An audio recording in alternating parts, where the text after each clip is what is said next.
All right, so Zack Snyder talks a little bit about the DCCU's continuity. That's even a thing.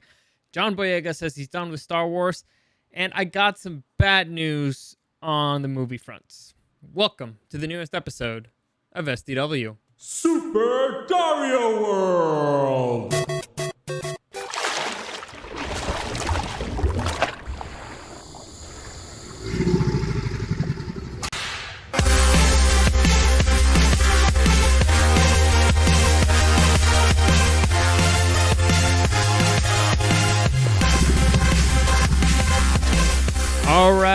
All right. So, update from yesterday for those of you who care. Ghost of Tsushima finally arrived. It was a bit of a drama, but I finally got it. So, I will be playing it later today, and I will be giving you the review, well, later in the week. I don't know. I haven't decided yet, but I will be doing a review later on. Before I get into it, let me just give you a quick reminder that any comments, questions, or suggestions, you can find me at Dario the Show on Instagram or at SuperDario_World. Also, follow my Facebook page, Super Dario World, and my Facebook, my YouTube channel. I'm doing videos on YouTube now, Super Dario World. You can find it right there if you want to see me mess up while I'm still trying to figure things out. So, let's get into it, and let's start off with the big bad news of the day. And that is that Christopher Nolan's Tenet has been delayed once again. And this is actually really bad news. It sounds like bad news. It's actually pretty bad news. Well, really bad news. As you can see here, this is the statement from the studio, Warner Brothers, and it says, "We will share a new 2020 release date imminently for Tenet. And with Christopher Nolan's future film, blah, blah, our goal is through this process to ensure the highest odds of success, blah, blah." The point is, they're not giving us a release date. The other times that it was pushed back, they gave us a release date. Here, the word is imminently. Imminently is not terrible. It's better than indefinitely, but it's not good news. Honestly, it's not good news. Whenever you don't get a release date for anything, that's bad news. That means that the studios really don't know what they're doing, and so they're just trying to cover their ass. It's really bad news, because if we've learned anything from this summer is that as Tenet goes, the rest of the summer calendar follows. Like last time, as soon as Tenet announced the release date, Bill and Ted got delayed. So as this particular, because this is probably the most anticipated movie of the summer, and I think Warner Brothers knows it. So as this title goes, the rest of the 2020 calendar will follow. So honestly, be ready for more delayed news. This is really, really bad for the movie front. Now, let's move on to something that kind of annoyed me. As I talked about it yesterday, I talked a little bit of the things that were happening at Comic-Con this year, and one of the things that I mentioned was happening, I believe, on Thursday, is it's the Star Trek panel, right? And so we got a Star Trek Universe teaser that was released, and it really annoyed me. It really annoyed me because I'll just play it here. I won't play any audio. I met with but Alex. I am playing audio. Whoops, there you go. You can see it. It's pre-recorded. So the whole thing, I'm hoping the whole thing is not pre-recorded, because that is just bullshit. That's total and complete bullshit. I don't want to. The point about Comic-Con is having things live. The point about live streaming this whole thing at home is to do it live. You would ask questions. There would be panels. This is stupid. Honestly, if this is how the whole Comic-Con is going to be, I am out. I am so fucking out. That's. I mean, I could just see this videos anytime. I don't need to be there to watch it live. So I'll just wait afterwards and just see the recaps or something. This is just really bad.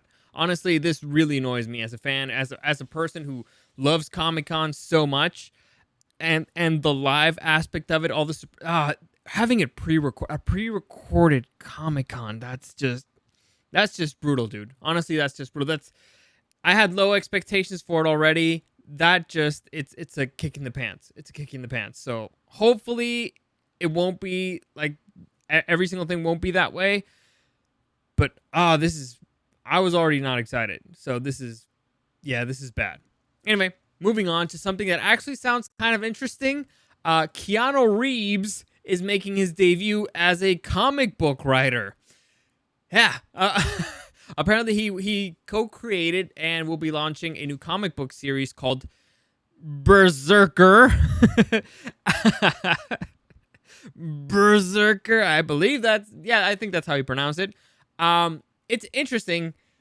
I'm gonna pull up Keanu Reeves' IMDb here. You can see him, Keanu Reeves, born 1964. Dude's way older than most people think. And here you go, his filmography: actor, producer. He's worked on soundtrack, director, miscellaneous crew. Thanks, archive footage. Nowhere does it say writer.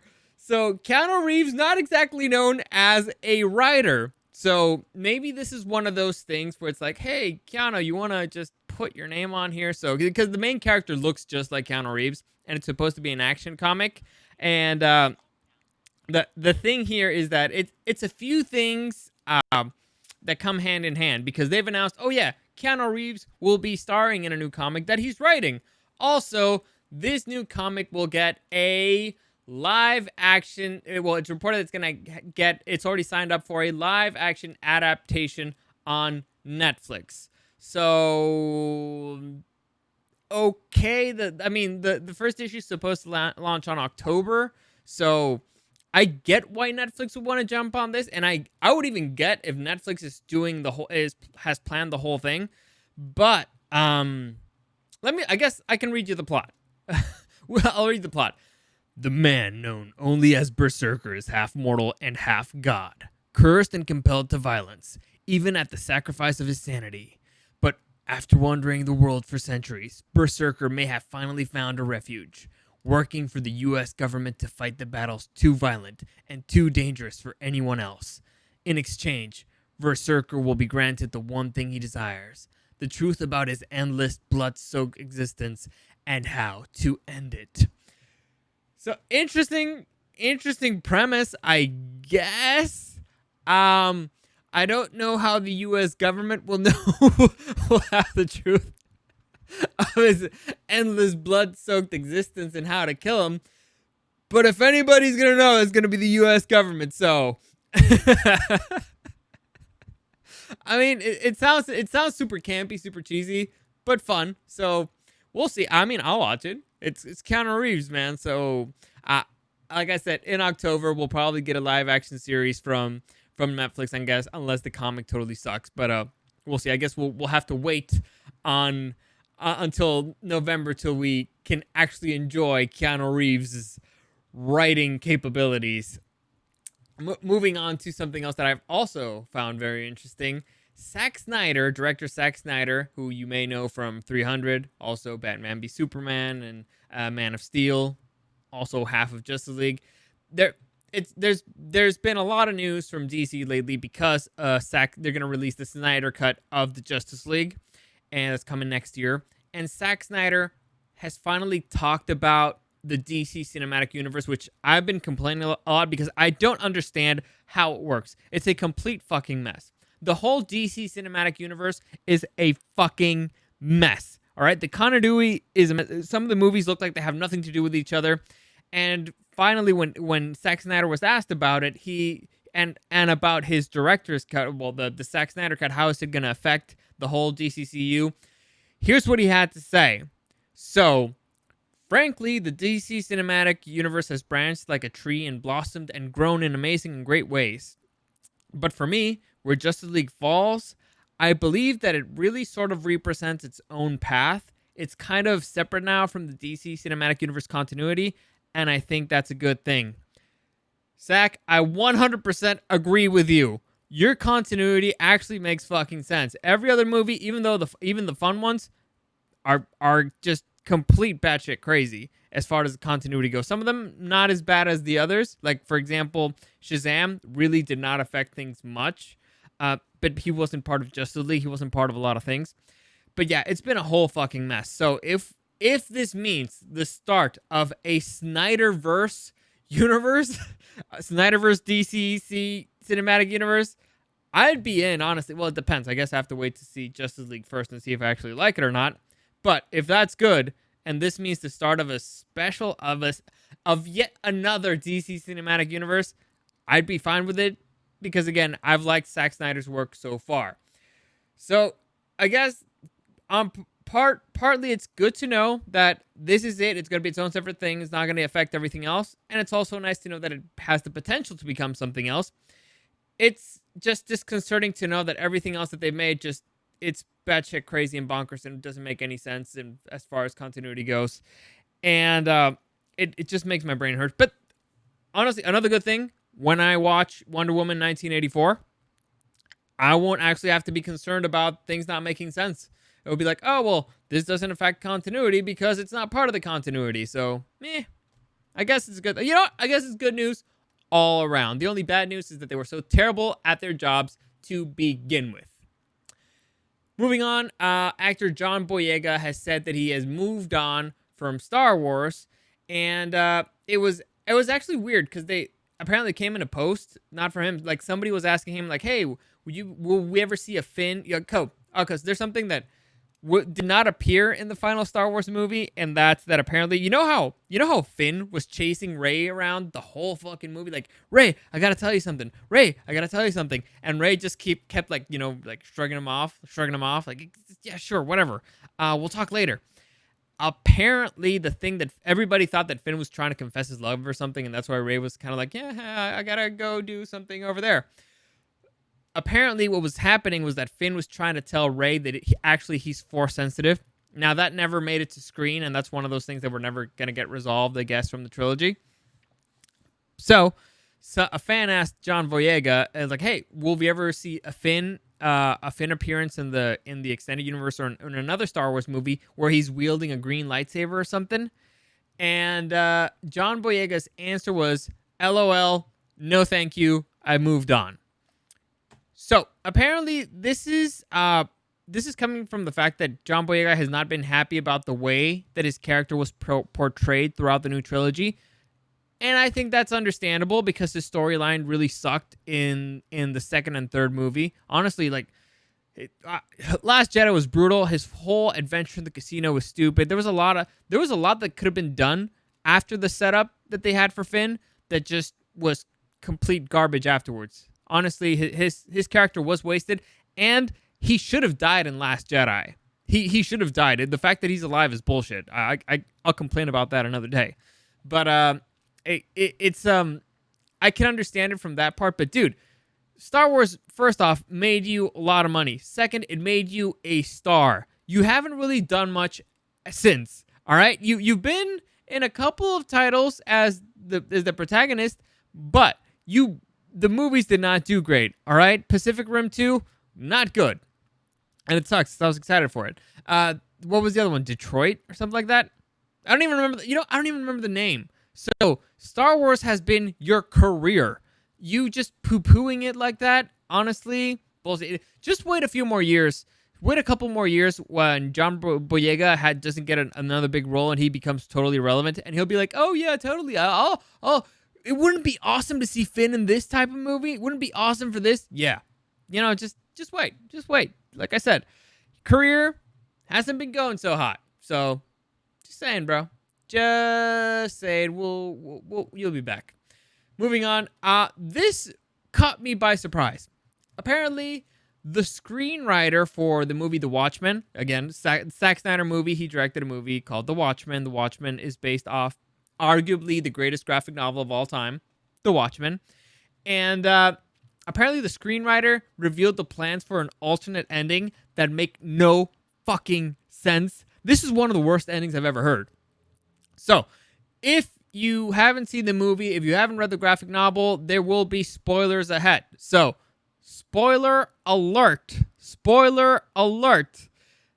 Anyway, that being said, the ending of the comic book, of the graphic novel, and the ending of the movie are somewhat similar. The movie ends with Ozymandias kind of blowing up New York City and framing Dr. Manhattan with it. He used some of his particles to make it look like it was actually Dr. Manhattan, and so everybody in the whole world, with the way that they avoided nuclear wars, like they're so afraid, like, holy shit, Dr. Manhattan is attacking us, we need to band together. Something kind of similar happened in the graphic novel. The ending of the graphic novel is pretty similar. Ozymandias kind of detonates a bomb, but a giant squid monster appears in New York City. A dead giant squid monster appears in New York City and kills, I don't know if millions of people, but a lot of people. It kills a lot of fucking people. And it makes sense within the context of the story. And so everybody's like, holy shit, we're being attacked by interdimensional aliens. We need to band together because now there's an external threat from the Earth, and so everybody has to come together.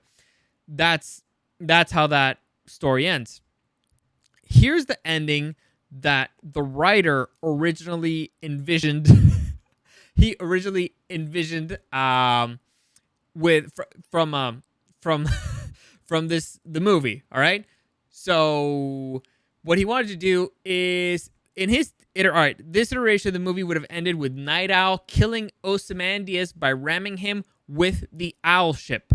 This stopped Ozymandias from completing his master plan. However, the surviving heroes would broadcast a doctored video appearing to show Dr. Manhattan attacking major cities. So I'm guessing that's how they're going to bring everybody together.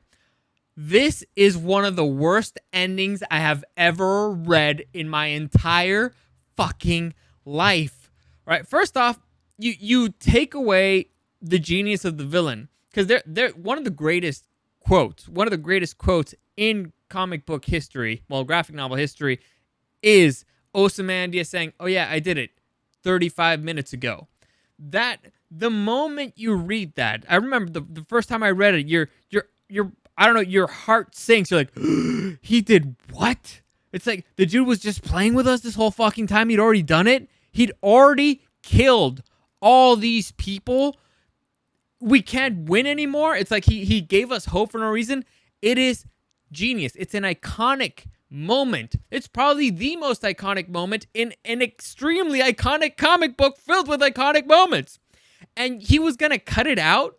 And it wasn't even going to be a fight. It was going to be Night Owl ramming him with a ship. And you were going to give it a happy ending.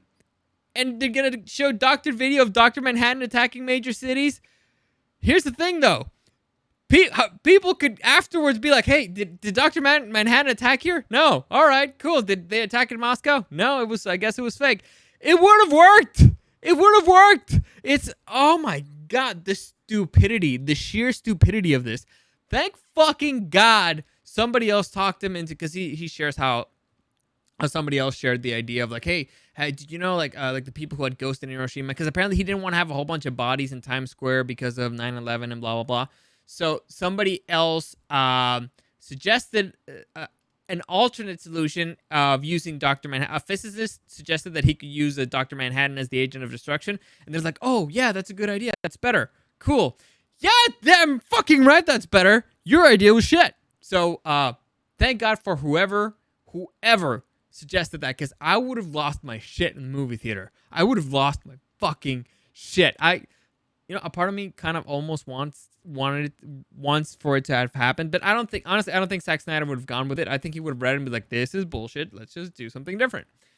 So that's just bad. That's just bad.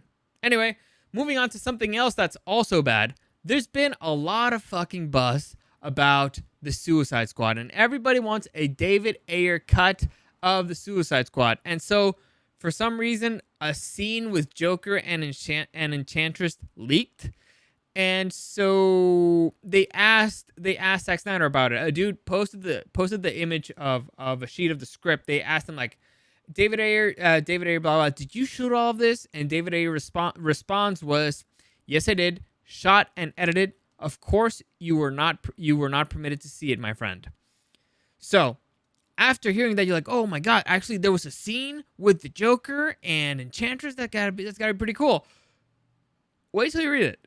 After you read it, it's let's just say I'm not excited about it anymore. So I'll just read it for you. All right. Action. All right. Enchantress squares off against 7 ragged and exhausted interlopers. They approach her high noon style.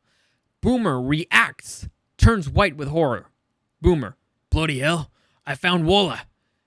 Now all see her. Waller is levitating upside down behind the Enchantress. Whoops.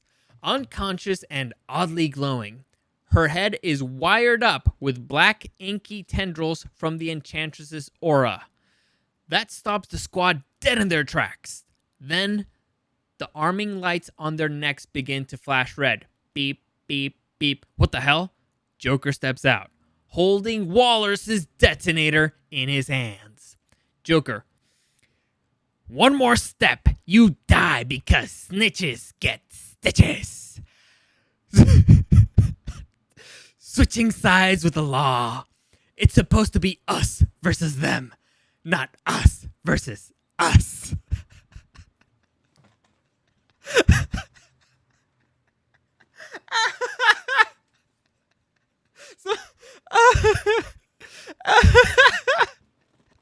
I know I wrote it terribly, but somebody wrote that as a line for the Joker and thought it was good. Let me try it again. Let me see if I can do the Heath Ledger Joker. Let me see if I can. Good evening, ladies and gentlemen. All right, okay. One more step and you die because snitches get stitches. Switching sides with the law. It's supposed to be us versus them, not us versus us. I'm trying my best here. Harley beams with joy. Harley. Puddin'? Flag. He's not real. Joker. I'm the most real thing here. I'm walking, talking truth. Or maybe I'm not. And if I'm not, then this won't blow your heads off. Joker's thumb hovers above Deadshot's face on screen. Deadshot to Flag. He's real. Dude's real, okay? To Joker. Joker, you know I never had no beef with you. Enchantress. Bring me the sword. I want the sword. Joker. Harley, dear. Please give the woman the sword. Harley looks at her new friends and shrugs.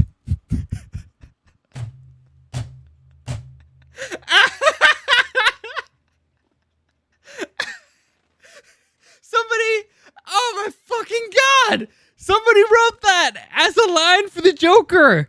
All right, see, the problem is not that they cut off scenes from the Joker and it makes the movie out of... The problem is that you wrote the Joker like that. No, and I get it. I'm not giving justice to any of the Joker voices out there.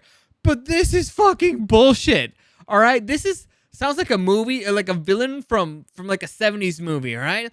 One more step you die because snitches get stitches. Switching sides of the law, it's supposed to be us versus them, not us versus us. I'm the real thing here. Oh, no, I'm the most real thing here. I'm the walking, talking truth. Or maybe I'm not. And if I'm not, then this won't blow his head off. Yeah!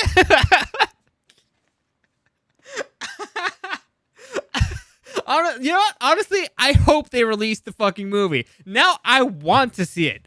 Now I actually want to see an Ayer cut just to laugh my fucking ass off, because this is one of the worst fucking things I've read in my entire life.